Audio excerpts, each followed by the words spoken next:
The moment I had been silently dreading for months finally arrived. The conference room was buzzing with the usual mixture of nervous energy and corporate bravado. Investors from across the country had flown in to hear StratusCore's latest product proposal. And there I was, my hands clenched tightly on my laptop, my chest tight with anticipation and fear. Grant Whitmore, my boss, stood at the head of the table smirking as if he already owned every idea in the room. "This is the concept my assistant came up with," he said loudly, presenting my work as his own. "She's just my assistant," he added, a statement sharp enough to cut through the confidence I'd been building for years. The board laughed politely. Some even nodded, convinced by his charm and smooth delivery. My stomach sank. Every late night, every weekend spent perfecting that presentation, every ounce of creative energy I poured into the proposal, dismissed in a single cruel sentence. I felt my hands tremble, my jaw tighten, and a quiet fury bubble up inside me. But I didn't act. Not yet. I had waited for this moment. And now, it was time. I plugged in my laptop, heart hammering. The files opened. My name, my notes, my signature. Every piece of evidence that the work was mine. Silence fell over the room like a heavy fog. Gasps echoed from the investors. Grant's confident smirk faltered, then disappeared entirely. Even the walls seemed to close in, as if acknowledging the truth. Then Mr. Abraham Cole, the chairman of StratusCore, leaned forward, his voice calm but firm. "Natalie, I think it's time we, had a long conversation about credit where it's due. 5 words. 5 words that would change everything. My career, my self-worth, and the respect I had fought silently to earn. Forever." Seattle's skyline glowed through the floor-to-ceiling windows of StratusCore's 43rd floor office. Rain tapped gently against the glass, creating a soothing rhythm that contrasted with the chaos inside my mind. I'd been at my desk since 5:30 a.m., fine-tuning the presentation that would either launch my career or leave me stagnating in the shadows for another year. "Natalie, coffee, black, 2 sugars." Grant's voice boomed across the open-plan office, cutting through my concentration. Not please, not when you have a moment. Just the command. The same command I'd heard nearly every morning for the last 3 years. I minimized the presentation window on my screen, carefully saving my progress before standing up. "Coming right up," I replied, my voice steady despite the frustration bubbling inside. At 32, I wasn't supposed to be fetching coffee anymore.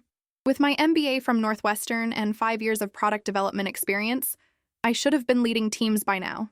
Instead, I was Grant Whitmore's glorified assistant, the person who transformed his half-formed ideas into coherent strategies, who stayed late perfecting the very slides he would present as his own work. "The investor meeting is tomorrow," Grant announced loudly as I returned with his coffee. He took it without acknowledgement. "I need you to have the final deck ready by 6 p.m. and make sure the financial projections look conservative but compelling. We can't afford any skepticism from Cole." "I've actually already prepared a draft of those projections," I said, trying to inject confidence into my voice. "I used the market analysis from last quarter and built in some—" "Just have it ready by 6, he interrupted, already turning away, dismissing not just me, but any notion that I might have something valuable to contribute beyond following orders. Back at my desk, I opened my personal file folder labeled Next Gen Interface. This wasn't just any project. For the past 11 months, I'd been developing a completely new touchless navigation system for medical software, something that could revolutionize how surgeons access critical information during procedures without breaking sterility. It was innovative, it was practical, and most importantly, it was mine. Every lunch break, every evening, every weekend, time that belonged to me had gone into this project. I documented everything meticulously. Initial concept sketches dated and signed, research notes, development timelines, even recordings of my brainstorming sessions. I'd learned the hard way that in this industry, especially with someone like Grant, you needed to protect your intellectual property. "Looking busy as always, Nat," came a friendly voice. Emma Torres, our HR director, leaned against my desk, her kind eyes searching my face. "You ready for tomorrow's big presentation?" I nodded, trying to smile. "As ready as I'll ever be." "You know," Emma lowered her voice, "I've been here long enough to recognize a pattern. The best ideas seem to come from the quietest corners of this office, yet somehow always end up attached to the loudest voices." Her words hung in the air between us, an acknowledgement of what we both knew. Emma had been with StratusCore since its founding days. She'd seen countless talented people come and go, watched the politics and power plays, observed who climbed and who was climbed over. I've been keeping detailed records, I confided, barely above a whisper. Of everything. Emma's eyebrow raised slightly. Smart girl. Just be careful. Grant has friends in high places. And enemies in higher ones, I replied. It was no secret that Abraham Cole, the chairman, had begun questioning some of Grant's decisions in recent board meetings. The company needed this. Win, and Grant knew it. As Emma walked away, I turned back to my screen, heart pounding. Tomorrow would be more than a presentation. It would be a reckoning. 3 years of staying silent, of watching Grant take credit for my work, of being the invisible assistant. It was all building to this moment. That evening, as the office emptied and the city lights began to shimmer against Seattle's perpetual drizzle, I remained at my desk, finessing every detail of the presentation. Grant had left hours ago, satisfied that his assistant would handle everything. The quiet of the deserted office wrapped around me like a familiar blanket. My phone buzzed with a text from my roommate, Priya. Still alive? Dinner's getting cold. Almost done. This is the big one, I texted back. The one where, you finally stand up to the jackass? She replied immediately. I smiled despite my exhaustion. Priya had listened to my Grant stories for years, always encouraging me to confront him, to demand recognition, to leave for another company. But I knew that wasn't the answer. In tech, reputation was everything. I needed to prove myself here, on my terms, with irrefutable evidence. As I packed up my things, a final email from Grant arrived. Natalie, made some last-minute changes to the pitch. We're going with a different angle tomorrow. I've updated the deck.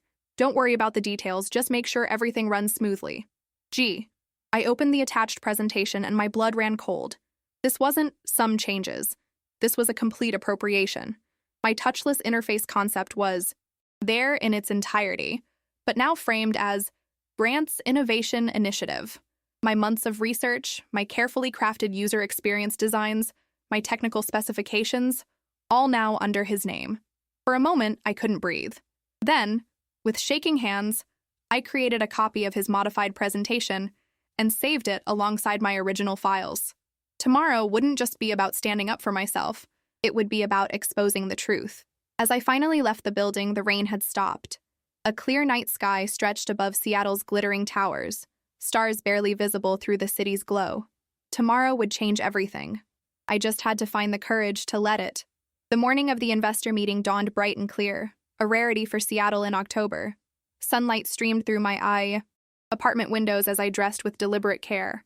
A charcoal gray suit that said professional, not assistant, red silk blouse for confidence, and the pearl earrings my grandmother had given me when I graduated. For the days that matter, she'd said. Today mattered. I arrived at the office an hour early, my laptop bag heavy with purpose. The conference room needed to be prepared. Not just with the standard setup, but with the technical configuration that would allow me to access both Grant's stolen presentation and my original files when the time came. Someone's eager, remarked the security guard as I swiped my badge. Big day? Life-changing, I replied, surprising myself with the conviction in my voice. By 8:30 a.m., investors began filtering in. Serious men and women in expensive suits, carrying leather portfolios, and polite smiles. I greeted them professionally, handing out the meeting agendas I had prepared. Each time the elevator doors opened, my heart skipped, anticipating Grant's arrival. At 8:45, my phone buzzed with a message from him. Stuck in traffic. Stall them. I'll be there by 9:15. Stall them. As if these high-powered investors who had flown in from across the country should simply wait because Grant couldn't be bothered to plan for Seattle's notorious morning congestion. Is there a problem? Abraham Cole appeared beside me, his tall frame commanding attention without effort.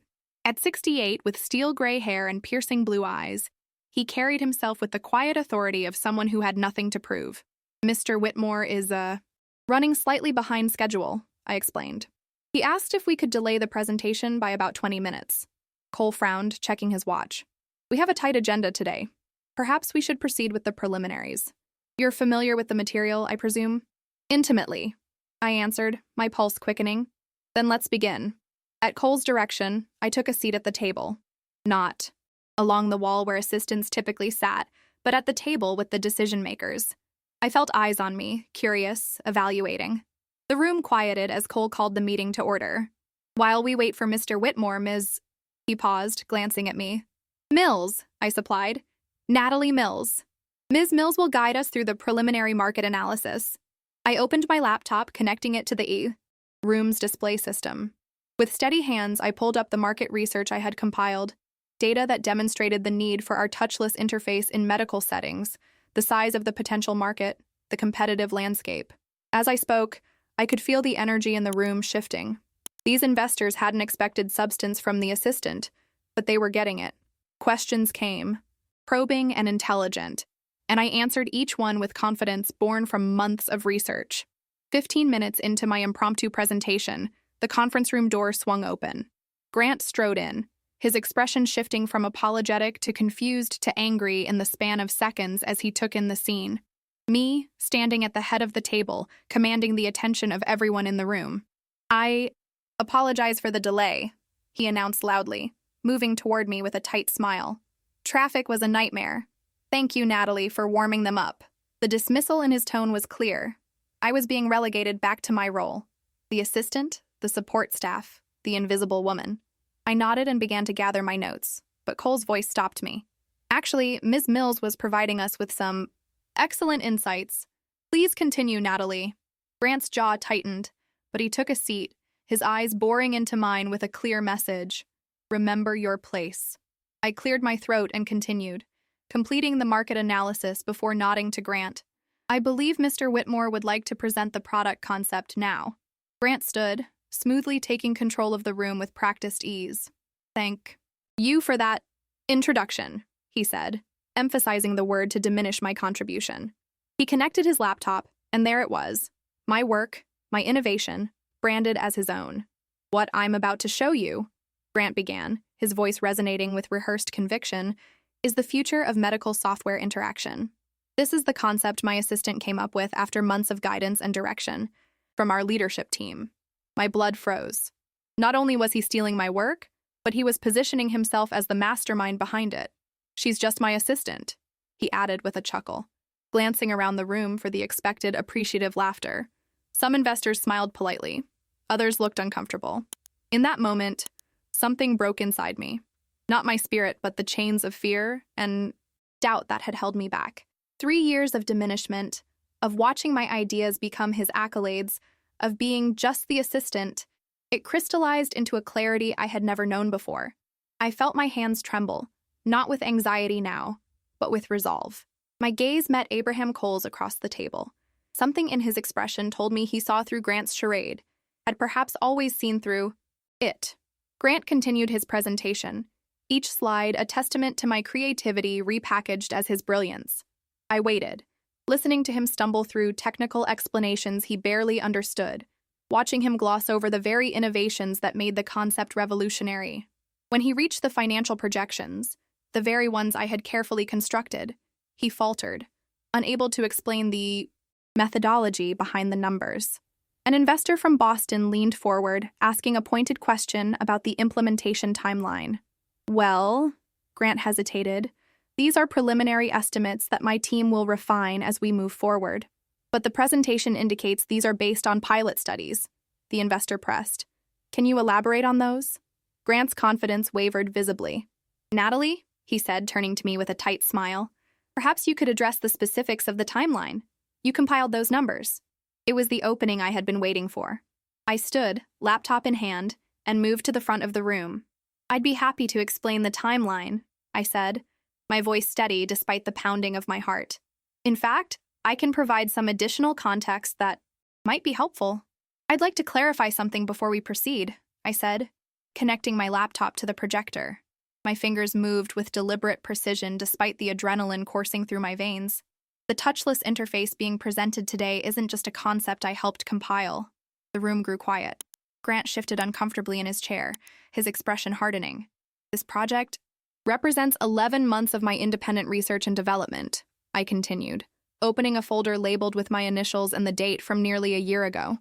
"I have documented every phase of this process, beginning with the initial concept sketches from last November. I pulled up a series of dated files, sketches, notes, research summaries, all bearing my digital signature and timestamps that clearly predated any discussion of the project with Grant or the development team." "What exactly are you implying, Natalie?" Grant's voice cut through the silence, tight with barely controlled anger. I'm not implying anything, Grant. I'm stating facts. My voice remained steady, even as I felt my heart racing. This touchless interface system was developed entirely by me, on my own time, with my own resources. I brought it to Stratus Core because I believe in this company's mission and wanted to contribute to our growth. Abraham Cole leaned forward, his gaze intensely focused on the screen. These timestamps and digital signatures, they're authenticated? Yes, sir. Every file is backed up on our secure server with blockchain verification. I pulled up the verification logs, displaying them clearly for everyone to see. The system automatically logs creation dates, modifications, and user access. As you can see, the original concepts were created by me in November of last year, with continuous development through September. The investors exchanged glances. One woman in a navy suit, Janet Chen from Meridian Ventures, adjusted her glasses and studied the screen with newfound interest. If I may, I continued, I'd like to show you something specific. I opened a video file dated from 3 months ago, a recording of a meeting where I had presented the concept to Grant for the first time. His initial dismissal was clearly captured, followed weeks later by his sudden interest after a board member mentioned the potential market for such technology. Grant's face flushed crimson. This is inappropriate and unprofessional, he snapped, standing abruptly. Abraham, I don't know what game Natalie is playing, but this presentation was prepared under my direction as part of her job responsibilities. Then perhaps you can explain these? I pulled up a series of emails between Grant and myself, emails where he questioned aspects of the interface design that any true creator would understand implicitly. Emails where he asked me to explain fundamental concepts to him, concepts that were integral to the system's function. A heavy silence fell over the conference room. I could feel the weight of every gaze, the tension electric in the air. This was the moment I had rehearsed in my mind countless times, yet nothing could have prepared me for the actual sensation of finally standing in my truth. Mr. Cole, I said, turning to the chairman, I understand this is uncomfortable and unexpected, but I believe in this company and in this technology. I believe it can transform medical procedures and save lives. All I'm asking for is proper acknowledgement of my contribution. Abraham Cole's expression remained unreadable as he studied me, then looked at Grant, who was now standing rigidly by the window, his back to the room. Grant? Cole prompted quietly. Grant turned, his expression a carefully composed mask of professional concern. Natalie is a valuable member of our team and certainly contributed to refining this concept. Perhaps in her enthusiasm, she's overestimating. The blockchain verification doesn't lie, Grant, interrupted Janet Chen, the investor who had been studying the documentation. These timestamps and signature chains are virtually impossible to falsify. She looked at me with newfound respect. Ms. Mills, how far along is the prototype? The question caught me off guard. In my focus on proving ownership, I hadn't anticipated moving immediately to development discussions. I have a working alpha version, I admitted. It's limited in scope, but demonstrates the core functionality. I'd like to see it, Chen said simply. I nodded, opening another file on my laptop. This is footage from last week's test run. I used my apartment's setup with simulated medical imaging data.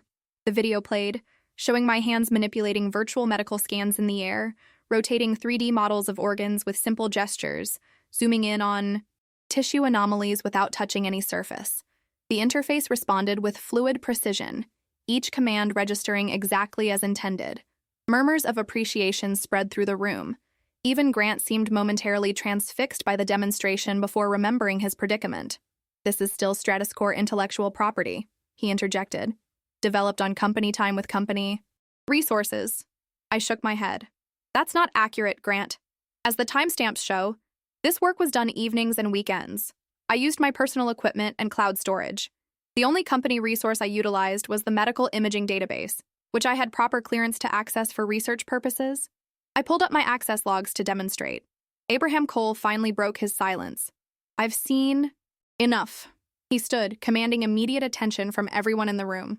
Ms. Mills, Mr. Whitmore, I'd like to speak with you both privately after this meeting concludes. For now, let's proceed with questions about the technology itself. Investors have traveled far to evaluate this opportunity, and regardless of authorship disputes, the innovation stands on its own merits. He turned to me. Natalie, since you appear to have the most intimate knowledge of the system, please continue the presentation. Grant sank back into his chair, his expression a mixture of fury and defeat. I felt a momentary twinge of sympathy.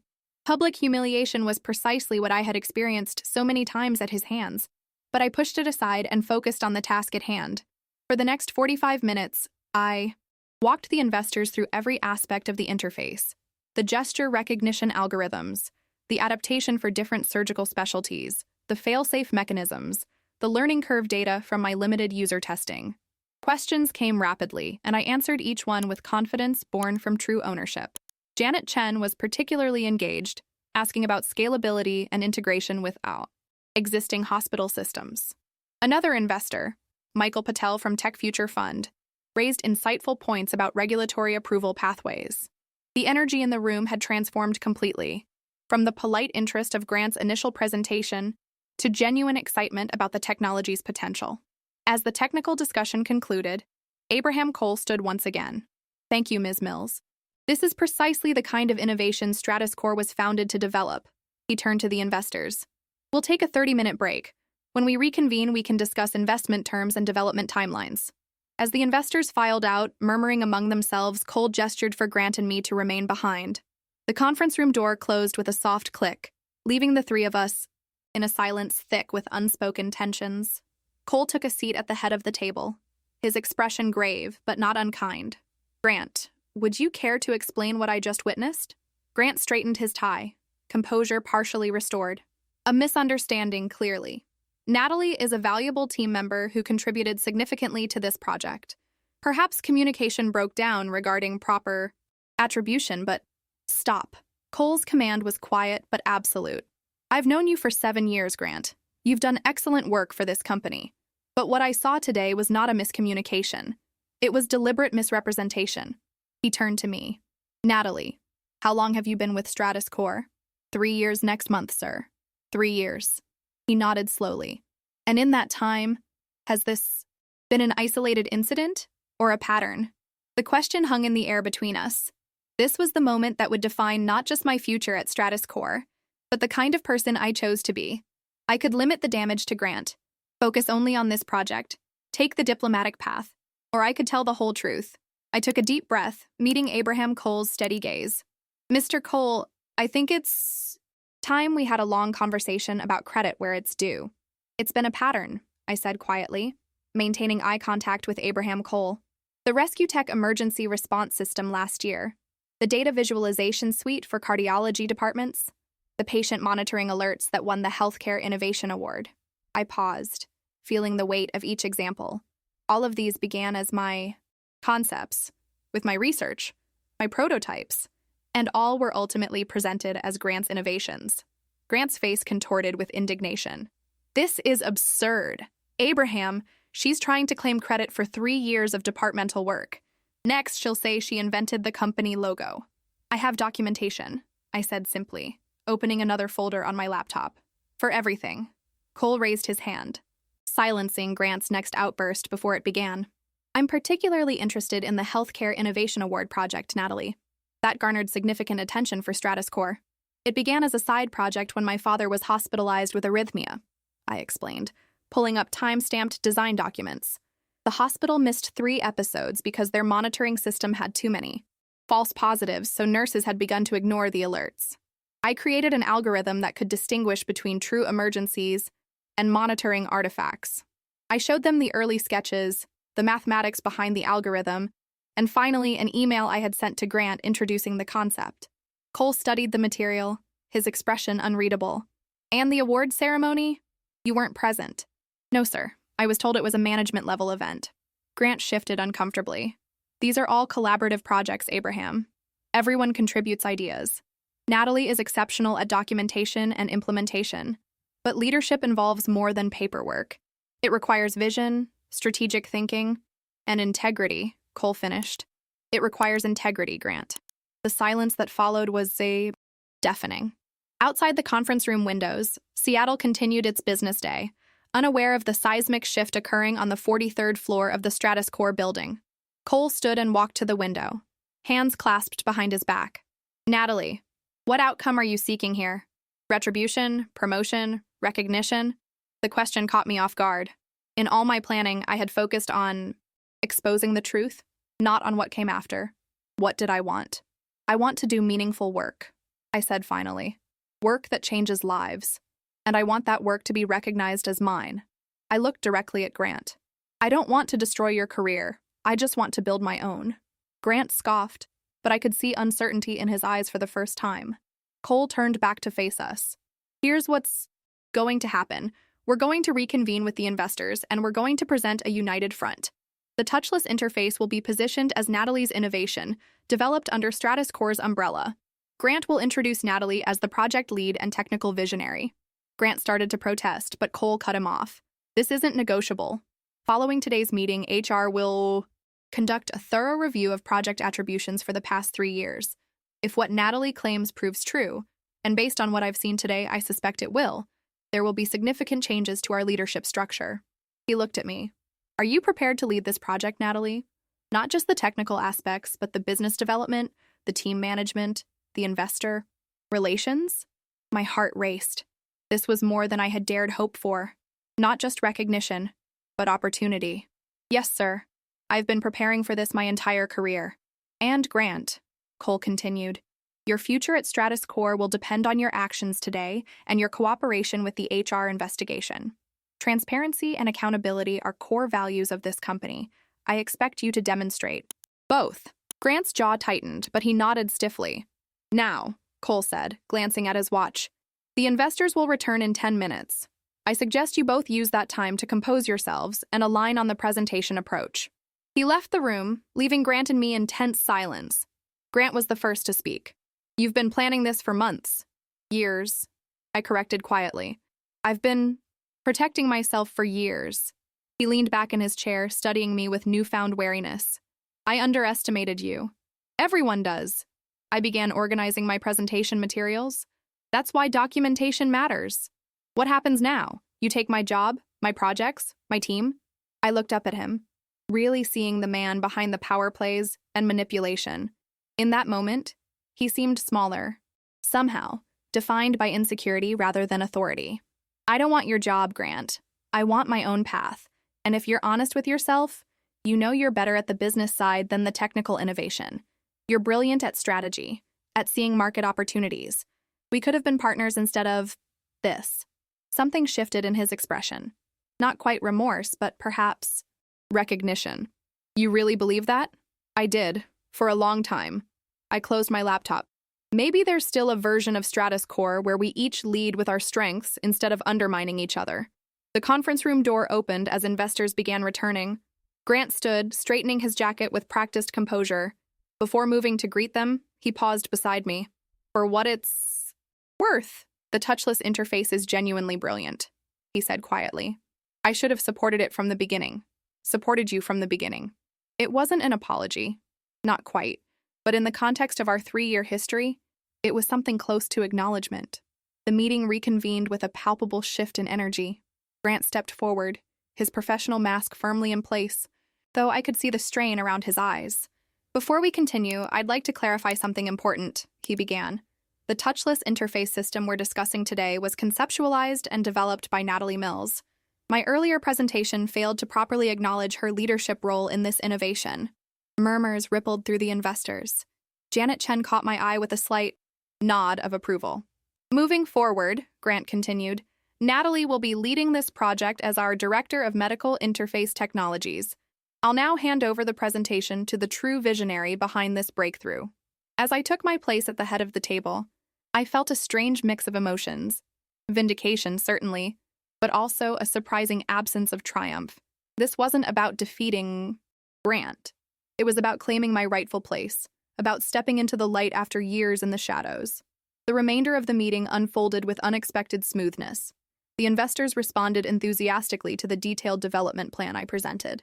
And by the session's end, 3 firms had expressed serious interest in funding the project's next phase. As the room cleared, Abraham Cole approached me, extending his hand. Congratulations, Natalie. That was impressive work, both the technology and how you handled yourself today. Thank you, sir. He smiled slightly. I suspect this is just the beginning for you at Stratus Core. As I gathered my materials, Emma from HR appeared in the doorway, her expression a mixture of pride and amusement. So, she said, I guess we'll be updating your job description?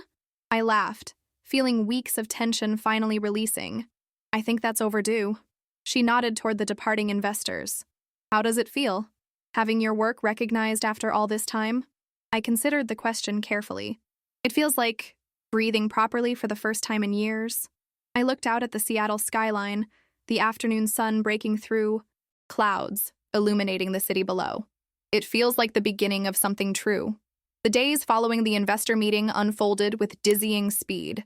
Word spread through Stratus Core like wildfire, hushed conversations in break rooms, curious glances in the hallways, and a sudden influx of congratulatory emails from colleagues I barely knew. My transformation from invisible assistant to project director created ripples that touched every corner of the company. By Wednesday morning, I had been moved from my cubicle to a proper office, not the corner suite with sweeping views that executives enjoyed, but a respectable space with walls, a door, and most importantly, privacy to think and create. The small nameplate reading, Natalie Mills, Director of Medical Interface Technologies, still gave me a jolt every time I saw it. Settling in? Emma asked, appearing in my doorway with 2 cups of coffee. I accepted one gratefully. Trying to. Everything's happening so fast. That's what happens when you step into your power, she said, settling into the chair across from my desk. The universe responds. I smiled at her philosophical take. The universe? Or Abraham Cole? Both. Perhaps. She took a sip of her coffee. The HR investigation is underway. I'm not supposed to discuss details, but she leaned forward, lowering her voice. You're not the only one with stories about Grant. This didn't surprise me, but it stirred a complex emotion I couldn't immediately identify. Relief that I wasn't alone, sadness that others had experienced similar treatment, or guilt that I hadn't spoken up sooner. How is he? I asked, realizing I hadn't seen Grant since the meeting. Taking a voluntary leave of absence while the investigation proceeds, Emma replied, making air quotes. Probably at his cabin on Lake Chelan, licking his wounds and calling his lawyer. I winced. I never wanted it to go that far. I just wanted recognition, respect, the chance to do your work without someone else taking credit. Emma's gaze was knowing.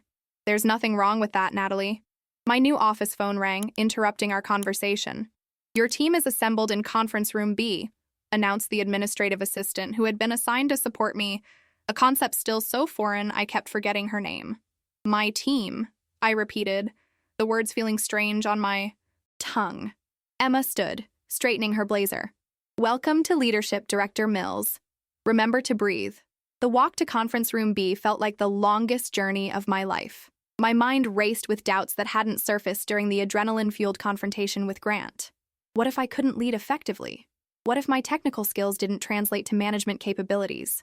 What if the team resented having Grant's assistant suddenly placed in charge? I paused outside the door, smoothing my charcoal pencil skirt and taking a deep breath. Then I pushed the door open to face my future. 8 people sat around the table, conversations halting mid-sentence as I entered. Some faces were familiar, developers and engineers I had worked with peripherally over the years. Others were new, specialists brought in specifically for this project. Good morning, everyone, I began, my voice steadier than I felt. I'm Natalie Mills, and I'll be leading the touchless interface project moving forward. A young man with thick glasses and a Stanford hoodie raised his hand immediately. Alex Chen, AI integration. We've heard rumors, but what exactly happened with Grant? Direct and unavoidable. I decided honesty was the only viable approach. The touchless interface was my creation from concept through development, I explained, keeping my tone neutral. There was a misattribution of credit that's now been corrected. Grant is taking some time away while the company reviews project leadership structures. So he tried to steal your work and got caught, simplified a woman, with vibrant purple hair and multiple ear piercings. She extended her hand. Zoe Ramirez, gesture recognition systems, respect for standing your ground. Her bluntness broke the tension in the room. Several people nodded in agreement, and I felt the first glimmer of potential allies rather than skeptics. The past is less important than where we go from here, I said, moving to the whiteboard. We have interested investors, a promising prototype, and a chance to create something that genuinely improves medical outcomes. That's what I want to focus on today.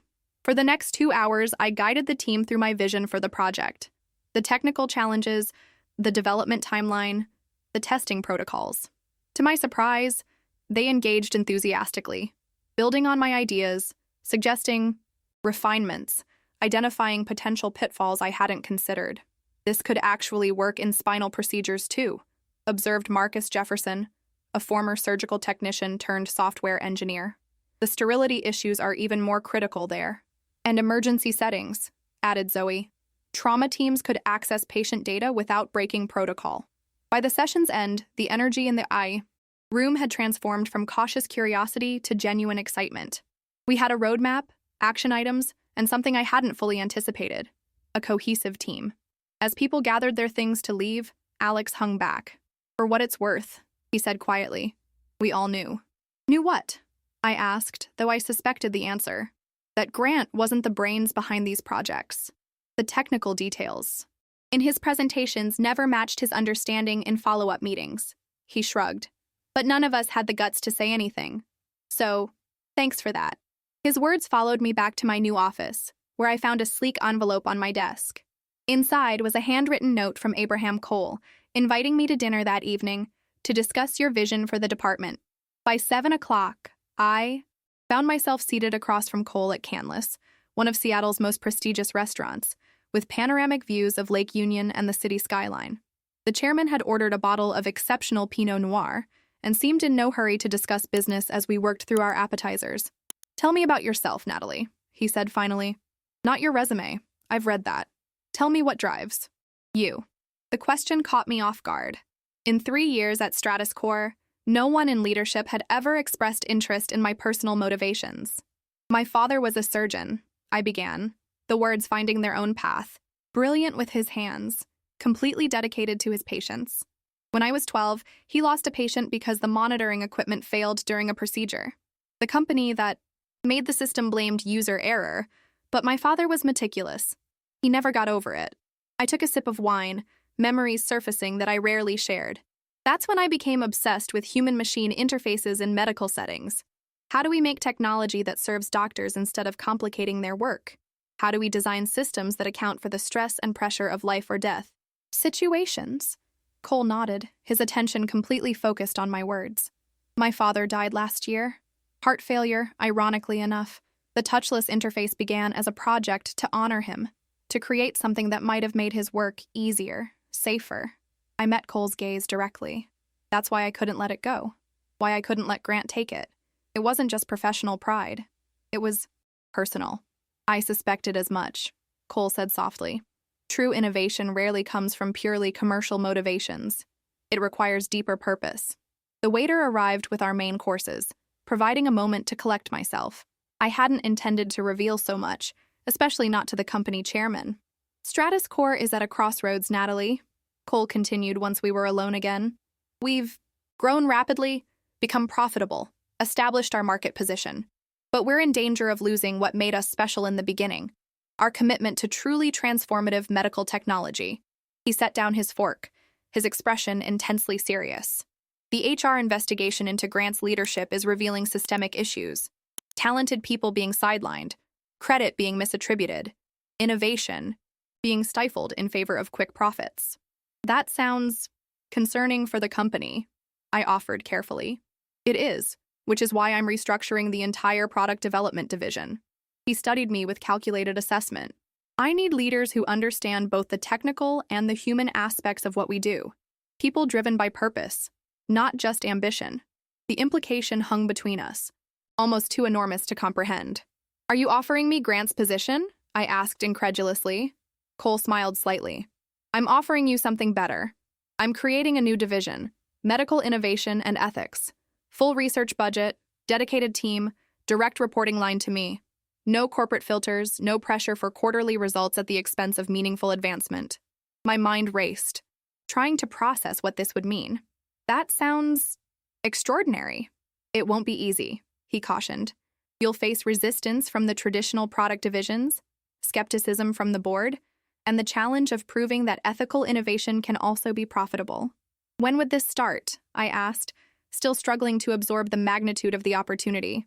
Immediately, the touchless interface would be your division's first flagship project. He leaned back, watching my reaction carefully. Unless you'd prefer to remain in your current role while you adjust to leadership? The question carried no judgment, offering a genuine choice. I thought about my new team, the excitement in their eyes this morning, the potential we had barely begun to explore. No, I said with surprising certainty. If you believe I'm the right person for this, I want to begin immediately. Cole smiled, raising his wine glass. To new beginnings, then, and to your father's legacy. As our glasses clinked, I felt a strange sense of coming full circle, from the invisible assistant to a division head in less than a week. But more than the title or the recognition, what filled me with quiet joy was the knowledge that I could now create the kinds of solutions my father would have been proud of. The Seattle skyline glittered beyond the restaurant windows, the Space Needle illuminated against the night sky.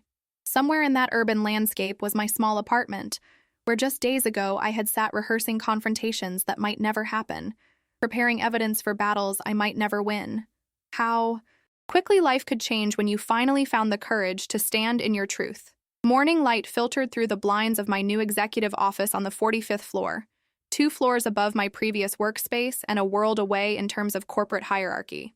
The space still felt foreign, with its minimalist furniture, panoramic views of Puget Sound, and the persistent silence that high-level isolation brought.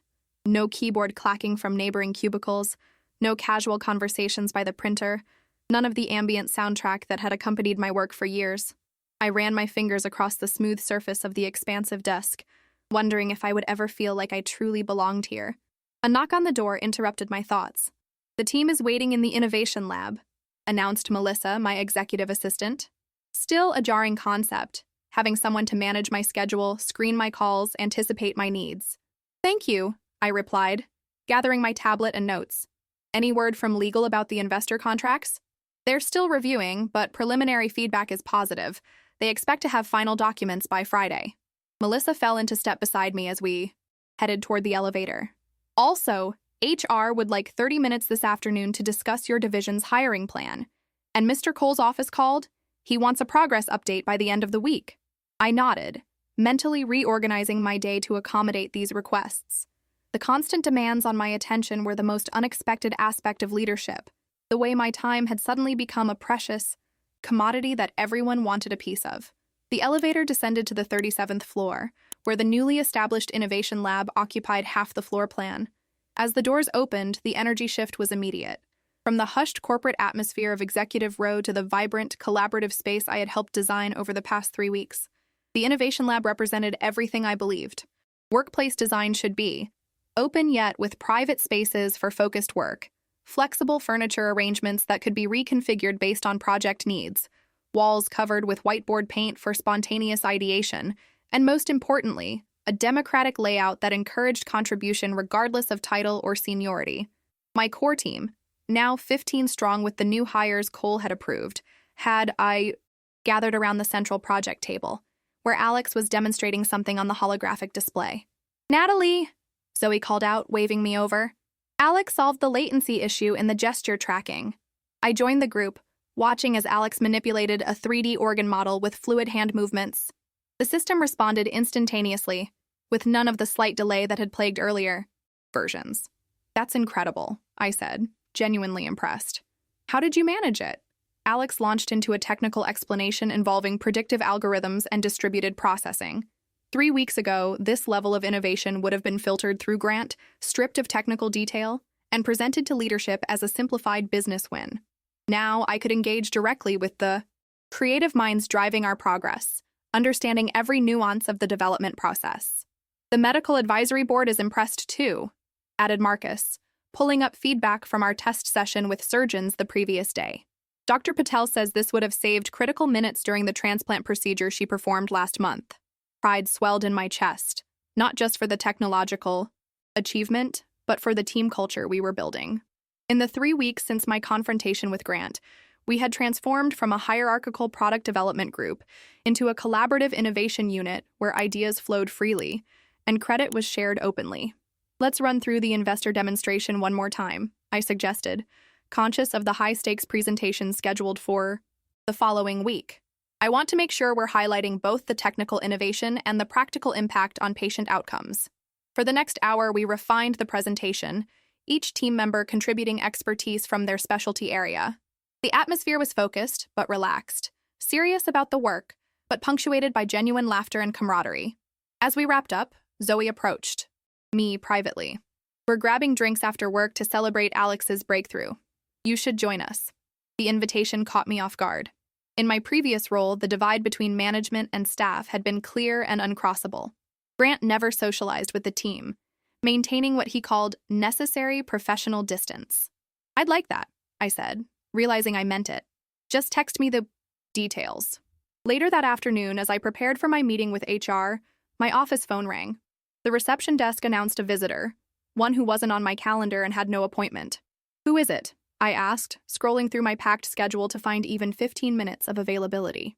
Mr. Whitmore, came the hesitant reply. He says it's important. My hand froze on the mouse. Grant had been conspicuously absent since the investor meeting, his voluntary leave extending as the HR investigation deepened. Why would he appear now, unannounced and presumably unauthorized to be on company premises? Curiosity overpowered caution. Send him up. The 5 minutes I waited felt eternal. I straightened papers on my desk, adjusted my posture, rehearsed potential responses to accusations or threats. When the knock finally came, I had composed myself into what I hoped was a position of confident neutrality. Come in. The door opened to reveal a very different Grant Whitmore than the one I had confronted 3 weeks ago. Gone was the impeccable suit and commanding presence, replaced by casual clothes and the subtle deflation of someone whose certainties had been upended. He carried a cardboard box, the universal symbol of corporate departure. Natalie. He nodded, remaining by the door. Nice office. Better than mine was. Thank you for noticing, I replied, keeping my tone professional. What can I do for you, Grant? He gestured to one of the visitor chairs. May I? I nodded, watching as he sat and placed the box carefully on the floor beside him. Up close, the changes were even more apparent. Slight shadows beneath his eyes, a new tension in his jaw, the faint disorientation of someone navigating unfamiliar territory. I'm leaving Stratus Corp, he said without preamble. The HR investigation concluded yesterday. We reached a mutual separation agreement this morning. Though I had suspected this outcome, hearing it confirmed produced an unexpected mixture of emotions, vindication tinged with something like regret, satisfaction clouded by the human reality of a career derailed. I see, I said carefully. I'm sorry it ended this way. He laughed, a short, sharp sound devoid of humor. Are you? Really? I considered the question seriously. Yes, actually, I wanted recognition for my work, not destruction of yours. He studied me for a long moment, as if trying to determine my sincerity. The investigation found a pattern going back 5 years, not just with you, with at least 7 other employees whose ideas I repurposed. The clinical term for theft almost made me smile despite the seriousness of the conversation. Why did you do it? I asked, the question that had haunted me through countless sleepless nights. You're brilliant at market strategy, at selling concepts, at seeing commercial potential. You didn't need to take other people's technical innovations. Grant leaned back, his gaze drifting to the Seattle skyline visible through the windows. Fear, he said finally. Pure, simple fear. Of what? Irrelevance. He turned back to me.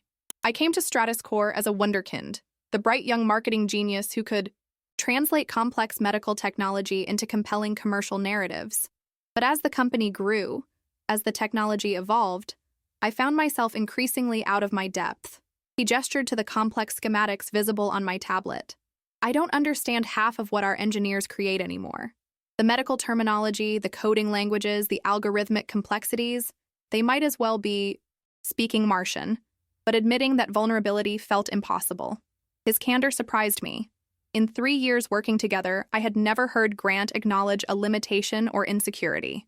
So instead of collaboration, you chose appropriation, I said, not as accusation but as clarification. He nodded, a flash of shame crossing his features. It was wrong. I know that now, with a clarity. That's painfully acute. I waited, sensing there was more to this unexpected confession. I brought you something. He reached into the box and extracted a thick folder. These are patents and publications from projects developed under my leadership over the past 5 years. I've annotated each one with correct attributions, who actually conceived the core concepts, who developed the key technologies. He placed the folder on my desk. It won't undo the damage, but maybe it can set the record straight for people who deserve recognition. including you. I stared at the folder, understanding its significance. A tangible admission of wrongdoing. A concrete attempt at amends. What will you do now? I asked. Starting over. A hint of the old confidence returned to his voice. A smaller medical startup in Portland. Pure business development role. No technical oversight. Playing to my actual strengths instead of pretending expertise I don't have. He stood, preparing to leave. One last thing. The team you've assembled, they're exceptional. Treat them better than I did. Share credit generously. Build them up instead of standing on their shoulders. I will. I promised. Rising as well. Is there anything else I can do? Grant shook his head, then paused at the door. Just succeed wildly. Make the touchless interface everything it should be. Prove that ethical leadership can create breakthrough innovation. A ghost of a smile touched his lips. Show everyone what I could have accomplished if I'd had the courage to lead differently. With that, he was gone, leaving behind the folder of truths and the lingering echo of a lesson learned too late. I sank back into my chair, fingers tracing the edges of the folder, a tangible record of stolen ideas and misattributed brilliance. Within its pages lay the professional histories of people whose contributions had been erased, whose innovations had advanced Stratus Corps' success, while their names remained in, the shadows, just like mine had been, until 3 weeks ago. The parallel struck me with sudden clarity. The fine line between justice and retribution, between claiming what was rightfully mine and ensuring others received the same consideration. Grant's downfall wasn't my victory. It was simply the necessary correction of a systemic imbalance. My phone buzzed with a text from Zoe. Drinks at Barolo at 6. Don't be late, boss lady. I smiled at the friendly informality, the evidence of a team culture already transforming under new leadership. Perhaps that was the true measure of success. Not titles or offices or even recognition, but the creation of an environment where everyone could contribute their best without fear or constraint. I placed Grant's folder in my desk drawer, making a mental note to review it thoroughly and ensure appropriate acknowledgments were made. Then I turned my attention back to the touchless interface presentation, to the future we were building from the ashes of what had come before. 6 months passed in a blur of innovation, challenges, and transformation. Winter gave way to spring, and Seattle's perpetual gray skies occasionally parted to reveal glimpses of blue that matched the rising optimism at Stratus Corps. My division, Medical Innovation and Ethics, had grown to 32 people, occupying an entire floor that hummed with creative energy.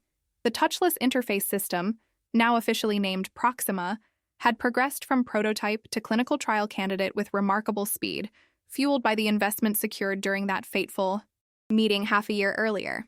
Today marked a pivotal moment, our first live demonstration in an actual operating room at Seattle Presbyterian Hospital. I stood in the surgical observation area, watching as Dr. Eleanor Chen, a renowned cardiothoracic surgeon, prepared to use our system during a complex valve repair procedure. Nervous, Abraham Cole asked quietly, joining me at the window. Terrified, I admitted. This isn't a controlled test environment anymore. This is a real patient, a real procedure. Cole nodded, his expression serious. The true test of innovation isn't how it performs in the lab, but how it works in the real world, where lives are at stake. Below us, the surgical team moved with practiced precision, the rhythmic beeping of monitoring equipment providing a steady backdrop to their focused activity. Dr. Chen looked up at the observation window and gave a subtle nod, our signal that she was ready to engage the Proxima system. Zoe, standing at a computer terminal nearby, activated the interface. Immediately, holographic displays materialized in the sterile field above the patient, showing real-time imaging, vital statistics, and procedural guidance that responded to Dr. Chen's subtle hand movements. Magnify section C4, the surgeon commanded, gesturing elegantly with her gloved hand. The display responded instantly, zooming in on the relevant area of the heart valve. Rotate 45 degrees clockwise. Another fluid motion, another perfect response. For the next 2 hours, we watched intense silence as the Proxima system integrated seamlessly into the surgical workflow. Dr. Chen never had to break sterility to access critical information, never had to turn away from the patient to view monitors, never had to rely on verbal requests to assistants for data adjustments. The efficiency gains were obvious even to non-medical observers. When the procedure concluded successfully, the observation room erupted in quiet applause. The Proxima team exchanged relieved glances, months of work validated in a single high-stakes demonstration. That, said Cole with quiet authority, is what changing medicine looks like. Later that evening, as the team celebrated at a nearby restaurant, I stepped outside for a moment of quiet reflection. The Seattle waterfront stretched before me, ferries gliding across Elliott Bay under the deepening twilight. 6 months ago, I had been an invisible assistant. Now I stood as a division director whose technology had just proven itself in the most demanding environment possible. My phone vibrated with an incoming message, a name I hadn't seen in months. Grant. Saw the news about the successful surgery trial. Congratulations. You've achieved something remarkable. The simple acknowledgement from my former boss carried a weight I hadn't anticipated. Despite everything that had happened between us, his recognition still mattered. Not because I needed his validation, but because it represented a full-circle moment in our complicated professional relationship. I typed a reply. Thank you. We're just getting started. His response came quickly. I never doubted that. Not even when I pretended to. I smiled at the candor, pocketing my phone as Zoe appeared in the doorway. There you are. Come back inside. Alex is about to make a toast and he's already 2 glasses in, so it promises to be entertainingly awkward.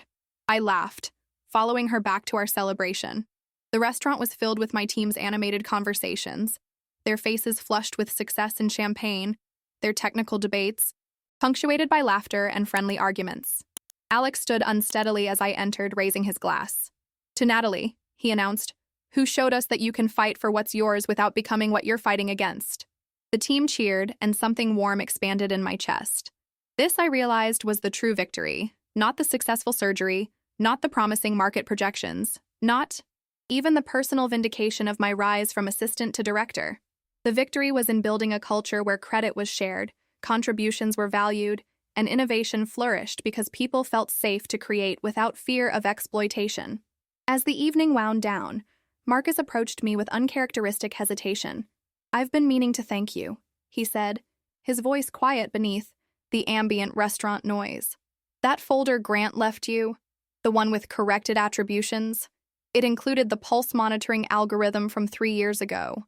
I nodded, remembering the extensive review I'd conducted of Grant's confessional documentation. Your algorithm, the one that reduced false positives by 78%. Yes, Marcus looked down at his glass. I'd given up on ever getting recognition for that. But last month, when the company updated the patent filings to include my name, he shook his head. My parents finally believe I'm doing something worthwhile at StratusCore. My dad framed the patent notification letter. The simple admission reminded me of the ripple effects of justice, how correcting one wrong could heal wounds I hadn't even known existed. Everyone deserves credit for their contributions, I said. I'm just sorry it took so long. Better late than never, Marcus replied with a genuine smile. Anyway, I wanted you to know it mattered. To me, and probably to others as well. As the celebration finally dispersed, I found myself walking back to the office rather than heading home.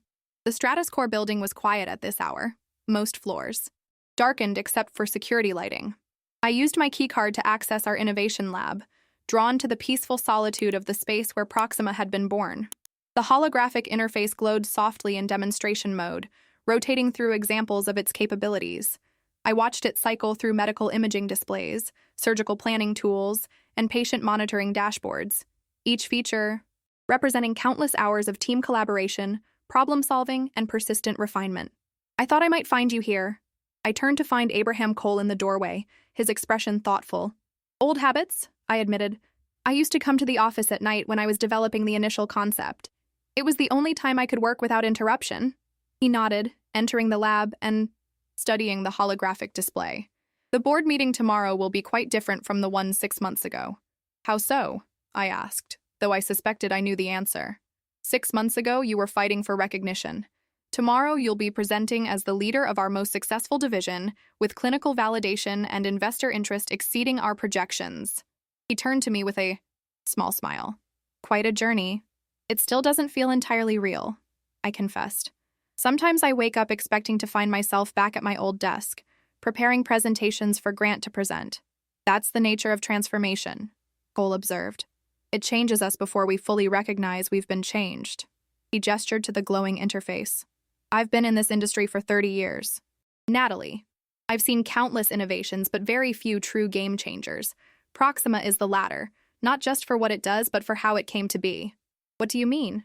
It was born from personal purpose, not market analysis, developed through collaboration, not competition, brought to light through courage, not compromise.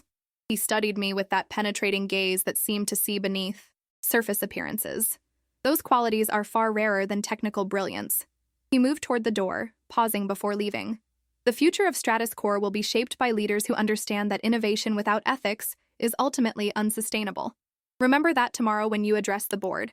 Some of them still measure success solely by quarterly returns. I will, I promised. Alone again, I reached out to manipulate the holographic display, adjusting parameters with the same gesture recognition technology that had performed flawlessly in the operating room hours earlier. The system responded perfectly, translating my movements into precise digital actions, an invisible connection made visible through technology. Much like the invisible contributions of overlooked teams, members, now brought to light through deliberate recognition. I closed down the system and gathered my things, feeling a sense of completion that had nothing to do with the day's successful demonstration and everything to do with the journey that had brought me here. From silence to voice, from shadow to light, from assistant to leader, each step had required not just professional skill, but personal courage. As I left the building, Seattle's night sky had cleared, revealing stars usually hidden by the city's light pollution and perpetual cloud cover. A rare moment of clarity in a typically obscured view, not unlike the truth that had finally emerged from years of professional obfuscation. Tomorrow would bring new challenges, new opportunities to prove that ethical innovation could also be profitable innovation. But tonight I allowed myself to simply appreciate how far we had come, and to recognize that sometimes the longest journey begins with a single moment of standing in your truth, regardless of the consequences. And sometimes, those consequences turn out to be better than you ever imagined. 1 year to the day after the confrontation that changed everything, I stood at the podium in Stratus Core's main auditorium, facing an audience of employees, investors, and media representatives. Behind me, a massive screen displayed the Proxima logo, a stylized hand manipulating a holographic medical image, along with the announcement that had brought everyone together: FDA approval for clinical deployment in hospitals nationwide. Today marks not just a milestone for Stratus Core, I began, my voice steady and confident in a way that still occasionally surprised me, but a fundamental shift in how medical professionals interact with technology in critical care environments. From my vantage point, I could see my entire team seated in the front rows, their expressions ranging from barely contained excitement to quiet pride. Zoe gave me a subtle thumbs up, while Alex nodded encouragingly. Proxima began as a question: how do we remove technological barriers from medical practice? How do we ensure that life-saving information is accessible without compromising sterility or diverting attention from the patient? I gestured to the demonstration video playing behind me, showing surgeons and emergency physicians using the system in various clinical scenarios. But beyond the technology itself, Proxima represents something equally important: a new model of innovation at Stratus Core, one built on collaboration, ethical development practices, and proper attribution of intellectual contributions. At this, Abraham Cole, seated in the front row, nodded slightly. We had discussed this aspect of my presentation extensively, both agreeing that acknowledging the cultural shift was as important as celebrating the technological achievement. Everyone who contributed to Proxima's development is recognized by name in our documentation, our patents, and our publications, because we believe great innovation isn't built by solitary geniuses, but by teams where every voice matters and every contribution is valued. The presentation continued with technical specifications, market projections, and testimonials from medical professionals who had participated in the clinical trials. Throughout, I made sure to highlight team members by name when discussing specific features or breakthroughs, watching their faces light up with well-deserved recognition. As the formal presentation concluded and the networking reception began, I found myself surrounded by well-wishers, potential partners, and journalists eager for quotes. The confidence with which I navigated these interactions felt natural now, though I occasionally caught myself in moments of disbelief at how thoroughly my professional life had transformed.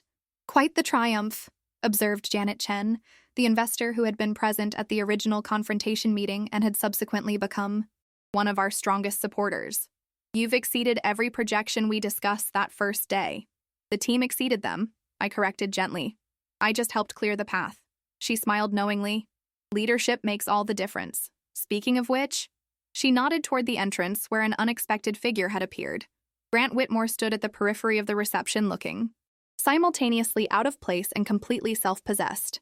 He wore a casual blazer rather than his former power suits, and carried himself with a different energy than I remembered, less aggressive, more grounded. "Excuse me," I said to Janet, making my way across the room. Grant spotted me approaching and straightened slightly. "Congratulations, Natalie. It's an impressive achievement." "Thank you for coming," I replied, genuinely surprised by his presence. "I didn't expect to see you here." "I wasn't sure I'd be welcome," he admitted, "but I wanted to see the culmination of what began in that conference room a year ago." We moved to a quieter corner, away from the celebratory buzz. Up close, Grant looked healthier than when I'd last seen him, the tension that had always tightened his features replaced by a more authentic presence. "How's Portland?" I asked, remembering his mention of a fresh start there. "Smaller, humbler, better for me as it turns out." He gestured to the Proxima displays around the room. "The startup I joined is developing complementary technology, patient monitoring systems that could integrate with your touchless interface." "That sounds promising." He nodded. "It is. And I'm doing strictly what I'm good at: business development, market positioning, investor relations. We have brilliant technical people who get full credit for their innovations." A rueful smile crossed his face. "I learned that lesson the hard way." Before I could respond, Abraham Cole appeared at my side. "Grant," he acknowledged with professional courtesy.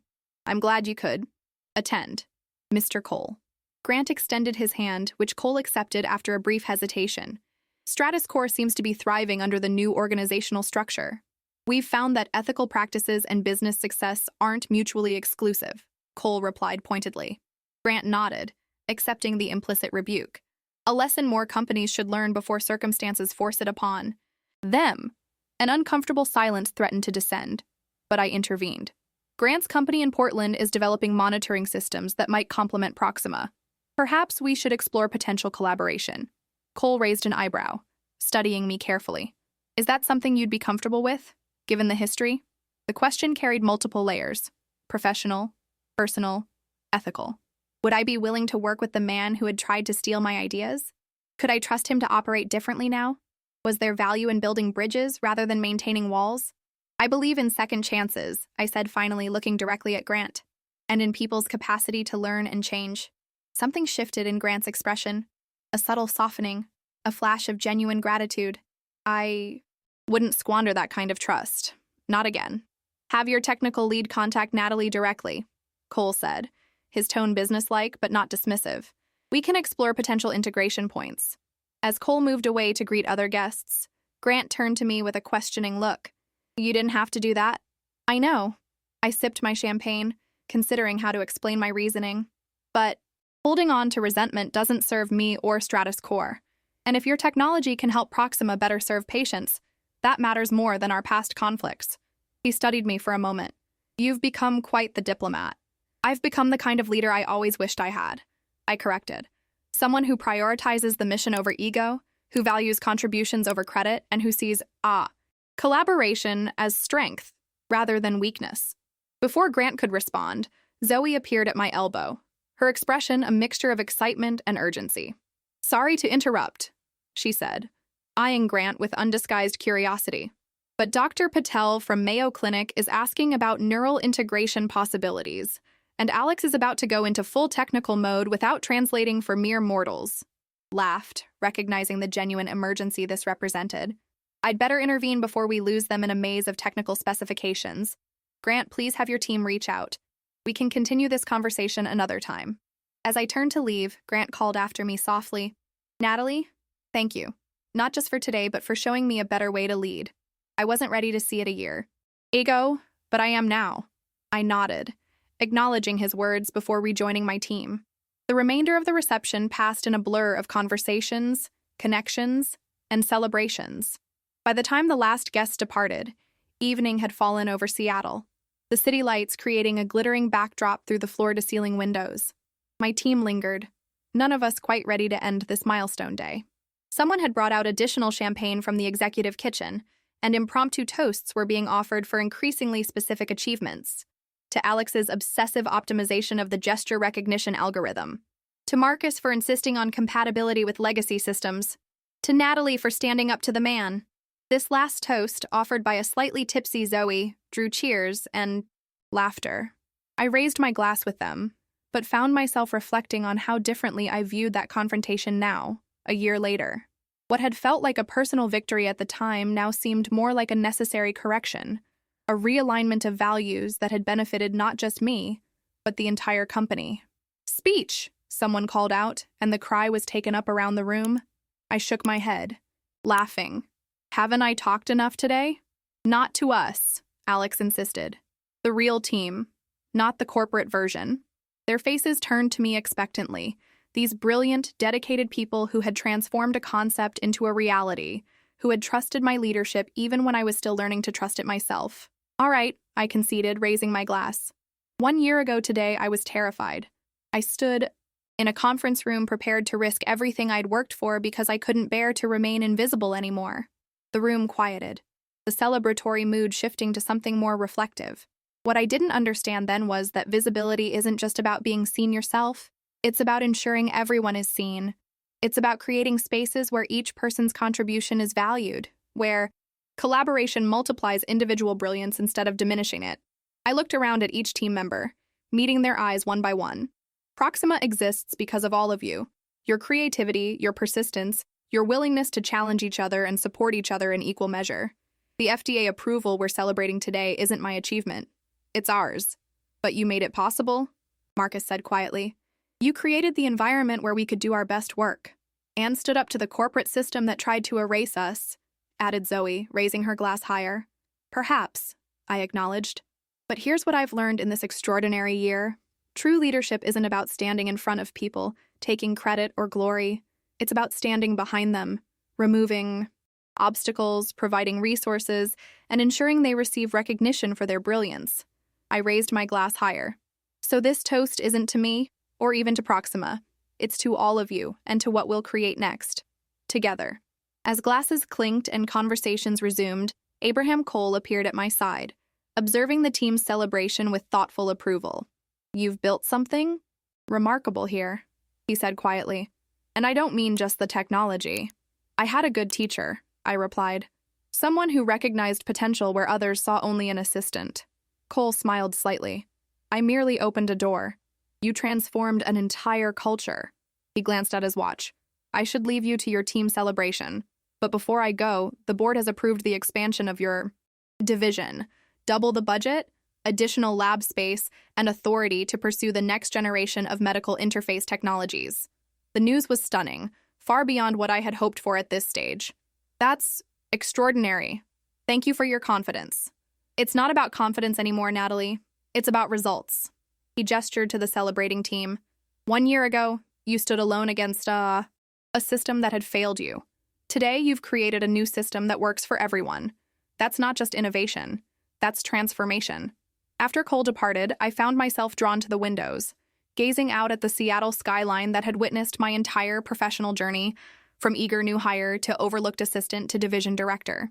The view hadn't changed, but my perspective certainly had. My reflection appeared in the glass, superimposed over the city lights, a visual reminder of how visibility and invisibility could coexist, how presence could be both transparent and substantial simultaneously. Deep thoughts? Emma from HR appeared beside me, her familiar presence a welcome reminder of those who had seen my potential, even when others hadn't. Just appreciating the, view, I replied, and how different it looks depending on where you're standing. She nodded, understanding the metaphor. From invisible to indispensable in 1 year. Not bad, Natalie Mills. Not about being indispensable, I corrected gently. It's about creating systems where everyone is valued, where no one needs to fight for basic recognition. Emma studied me with knowing eyes. That confrontation in the conference room. It changed more than just your career trajectory. It changed you.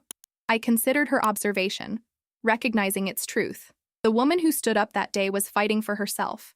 The woman standing here now is fighting for something larger, for a world where that kind of confrontation isn't necessary in the first place. Behind us, the team's celebration continued, their voices and laughter creating a soundtrack of genuine camaraderie. In their energy, I recognized the true measure of what we had built together. Not just a revolutionary medical technology, but a revolutionary approach to innovation itself. "So what's next for Natalie Mills?" Emma asked, her tone gently teasing.